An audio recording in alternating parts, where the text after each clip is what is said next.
so we just finished up the BMW i8 vinyl wrap, just got it cleaned up.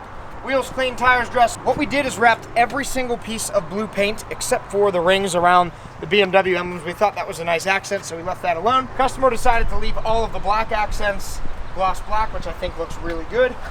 We got full coverage all the way through here. We had to disassemble the rear section of this car, so yeah, let us know what you think of this wrap. Inside the doors here, we wrapped the whole way up to there as well. We didn't actually do the door jambs, so we didn't do that front blue piece where we'd have to remove the doors, but we did get full coverage all the way inside. All right, so it's about 20 till 5, and Bobby's supposed to show up around 5 o'clock to check out his car. We're really excited to give it back to him. Make sure, if you haven't already, go check out his YouTube channel, Eat, Pray, Hustle. And if you like videos like this, you like seeing wraps and what's going on at the shop, please give us a thumbs up and subscribe to our channel for more content. Thanks a lot.